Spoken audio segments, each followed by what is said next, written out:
সম্মানিত দর্শক, আমি আগে একটা ভিডিও তৈরি করেছিলাম, আপনারা অনুরোধ করেছেন বৌদ্ধবিহার আবার দেখবেন। এই ভিডিওতে আমি আপনাদের বিস্তারিত দেখানোর চেষ্টা করব। দেখেন, গৌতম বুদ্ধের মূর্তি দেখা যাচ্ছে। এটা হচ্ছে বুদ্ধদেবের একটা মন্দির।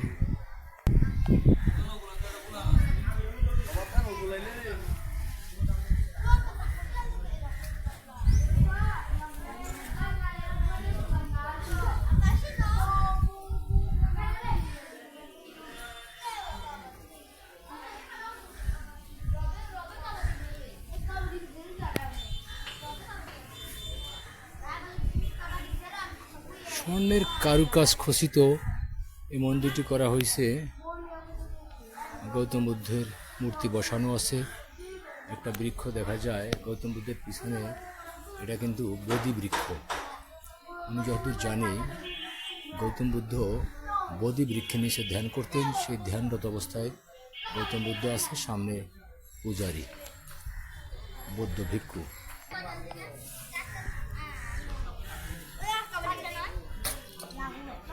এখানে 3 দিন পরে অনুষ্ঠান আছে, বৌদ্ধ ধর্ম ভিত্তিক অনুষ্ঠান। দেখুন, কারুকাজ খচিত মন্দির, দৃষ্টিনন্দন, চোখ জোড়ানো, স্বর্ণে মনে হয় স্বর্ণের প্রলেপ দেওয়া। দেখানোর চেষ্টা করছি এই মন্দিরটিকে।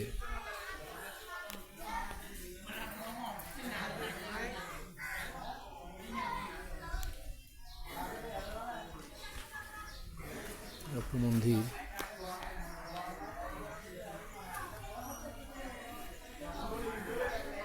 গৌতম বুদ্ধের মূর্তি, চতুর্পাশে কাঁচ দিয়ে আটকানো, 2জন শিষ্য গৌতম বুদ্ধের প্রার্থনারত। এখানে এটাও মূর্তি, গৌতম বুদ্ধের মূর্তি।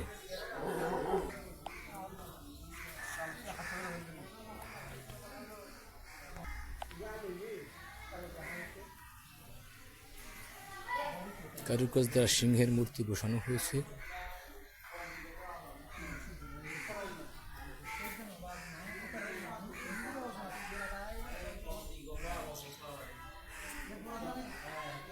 বুদ্ধদেব কিন্তু ভিতরে বিশাল একটা ছবি। বুদ্ধদেব কিন্তু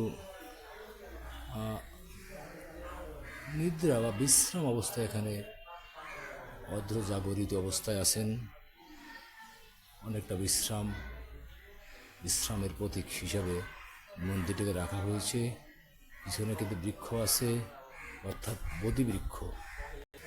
এবার যে মন্দিরটি দেখতে পাচ্ছেন, এটি শ্বেত কালার, অনেকটা কী বলা যায়, মন্দিরটা এখনো স্বয়ংসম্পূর্ণ হয়নি। বিভিন্ন ডিজাইনে মন্দিরটাকে করা হয়েছে। এখানে কিন্তু প্রচুর কারুকাজের নকশা আমরা দেখতে পাচ্ছি। ধাপে ধাপে ধাপে ধাপে বেশ অনেকটা মনে করে দেয় তাজমহলের চূড়ার মতো।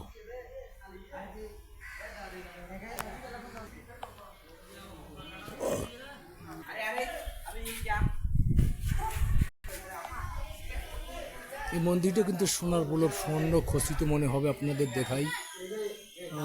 পাহাড়ি নকশার ডিজাইন করা। এখানে কিন্তু টোটাল মন্দিরটাকে যদি আমি স্বর্ণ মন্দির বলি, এতটুকু ভুল হবে না। প্রতিটি পরতে পরতে স্বর্ণের মতো প্রলেপ দেওয়া, কারুকাজ করা।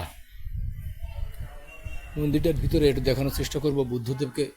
বুদ্ধদেব বসে আছেন। আপনারা অবশ্যই জানেন যে গৌতম বুদ্ধ নেপাল সীমান্তের অন্তর্গত লুম্বিনী গ্রামের শাক্য বংশীয় রাজপরিবারে জন্মগ্রহণ করেন।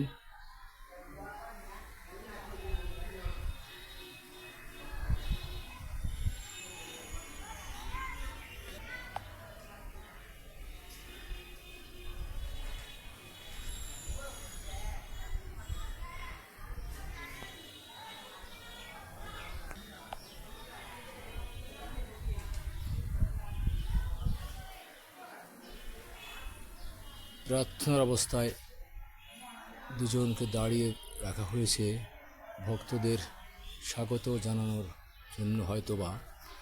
তো আমি যে কথা বলছিলাম, বুদ্ধদেব কিন্তু এখানে কিন্তু ধ্যানমগ্ন অবস্থায় আছেন। তো নেপাল সীমান্তের অন্তর্গত লুম্বিনী গ্রামে সাক্ষী বংশ রাজ পরিবারে জন্মগ্রহণ করেন গৌতম বুদ্ধ।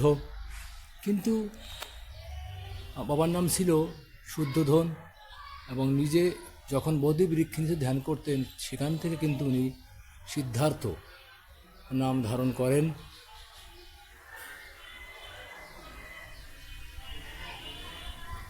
মূলত হিন্দু ধর্মের লোক ছিলেন, কিন্তু হিন্দু ধর্মের কিছু রীতিনীতি ওনাকে খুব ব্যথা দেয়, যার জন্য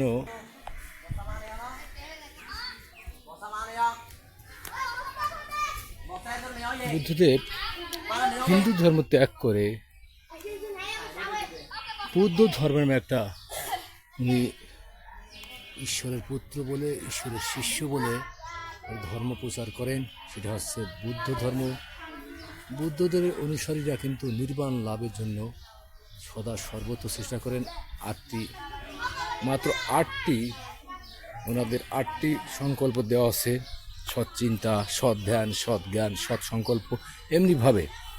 তো আমি যে কথা বলছিলাম, তো কলিঙ্গের যুদ্ধে কিন্তু মহামতি অশোক বুদ্ধ ধর্মটা কীভাবে প্রচার লাভ করে। কলিঙ্গের যুদ্ধে মহামতি অশোক কিন্তু যুদ্ধের ভয়াবহতা দেখে, এত লোক মারা যায় কলিঙ্গের যুদ্ধের ভয়াবহতা দেখে কিন্তু উনি হিন্দু ধর্ম ত্যাগ করে বুদ্ধ ধর্ম গ্রহণ করেন। তখন থেকেই কিন্তু মূলত বৌদ্ধ ধর্মটা প্রচার লাভ করে। পরবর্তীকালে তখন থেকে ধর্মটা পৃথিবীর বেশ কিছু রাষ্ট্রে ধর্মটা দ্রুত প্রসার লাভ করে, বিশেষ করে মহামতি অশোকের বুদ্ধ ধর্মের দীক্ষিত হওয়ার পর থেকে। বর্তমান পৃথিবীতে বেশ কিছু রাষ্ট্র বুদ্ধ ধর্মে দীক্ষিত: মায়ানমার, চীন, শ্রীলঙ্কা, ইন্দোনেশিয়ার কিছু অংশ, জাপান, উত্তর কোরিয়া, দক্ষিণ কোরিয়া এবং আরও কিছু রাষ্ট্র আছে যেটা বুদ্ধ ধর্মে দীক্ষিত।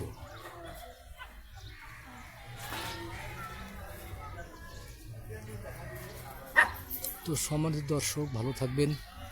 আজ এ পর্যন্ত।